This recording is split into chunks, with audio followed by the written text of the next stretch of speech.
Et si l'histoire la plus folle du football moderne avait failli s'écrire l'hiver dernier? Imaginez la scène.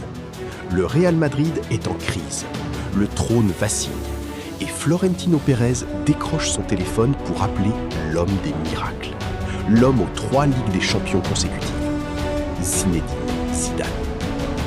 Oui, vous avez bien entendu. Selon les dernières révélations du quotidien AS, le Real Madrid a tenté le tout pour faire revenir Zizou sur le banc merengue. Une approche directe, un refus catégorique et un club qui s'enfonce dans une saison blanche sous Álvaro Arbeloa. Pourquoi Zidane a-t-il dit non? Pourquoi l'ère Xabi Alonso a-t-elle implosé si vite? Et surtout, qui sera l'élu pour ramener la Maison Blanche au sommet? On déballe tout, des SMS secrets de Pérez au plan de l'équipe de France. Installez-vous, on commence maintenant. Pour comprendre pourquoi le Real a appelé Zidane, il faut comprendre le séisme qui a secoué le club l'hiver dernier. À l'époque, tout le monde pensait que Xabi Alonso était l'héritier légitime, le mastermind. Mais dans le football, tout va très vite. La situation de Xabi Alonso est devenue, selon les termes des journalistes espagnols, intenable. Les résultats ne suivaient plus, la sauce ne prenait pas avec certains cadres du vestiaire, et la pression du Santiago Bernabéu a fini par fissurer l'armure de l'ancien milieu de terrain. Florentino Pérez, qui n'est pas réputé pour sa patience légendaire, a tranché. Mais avant de licencier officiellement le Basque, il lui fallait un nom, un vrai, un nom qui calme les sociaux et terrifie l'Europe. C'est là que le dossier devient brûlant. Malgré un départ en 2021 qui s'était fait dans la douleur, rappelez-vous de cette lettre ouverte où Zidane regrettait le manque de soutien de sa direction, la page est désormais tournée. Entre Pérez et Zidane, l'admiration a pris le pas sur les rancœurs. Florentino Pérez n'a jamais oublié la période 2015-2018, cette hégémonie totale sur l'Europe. Alors il a pris son téléphone. Il a contacté Zidane en personne.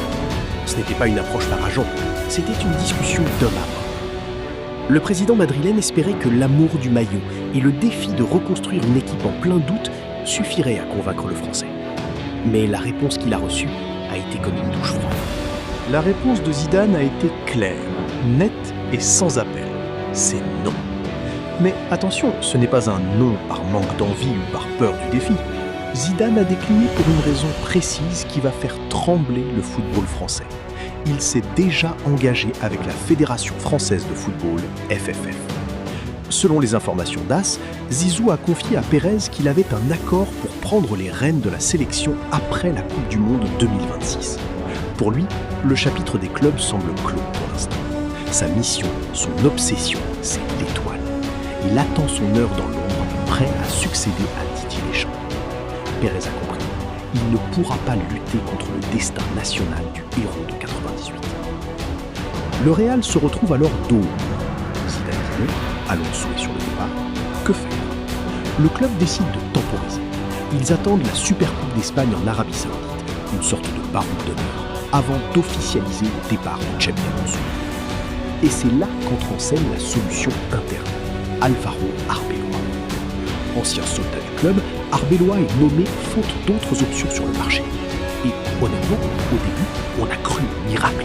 Souvenez-vous de ces victoires épiques contre l'Atlético de Madrid ou ce choc remporté face à Manchester City en Ligue des Champions. On pensait que l'effet ancien de la maison allait opérer une fois de plus. Mais la réalité a fini par rattraper le club. Les fulgurances en C1 n'ont pas masqué les lacunes tactiques et l'irrégularité en Liga. Aujourd'hui, le constat est amer. Malgré quelques soirées de gala, le Real Madrid se dirige tout droit vers une saison blanche. Pas de Liga, pas de coupe et une élimination qui a laissé des traces. Arbeloa, l'intérimaire qui devait sauver l'immeuble, devrait être remercié à son tour, seulement 6 mois après sa nomination. Le Real ne fait plus de sentiments. Comme pour Xabi Alonso, le club merengue n'a plus de patience. La Maison Blanche ne peut pas se permettre de ne pas sauver le trophée. Alors, quelle est la suite?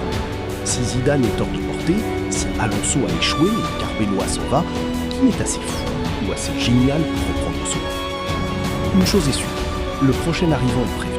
À Madrid, le temps n'existe pas. On ne demande pas de construire un projet, on demande de gagner, immédiatement. Florentino Pérez prépare déjà son prochain move. Est-ce qu'il tentera de convaincre le club? Est-ce qu'un retour d'Ancelotti est possible?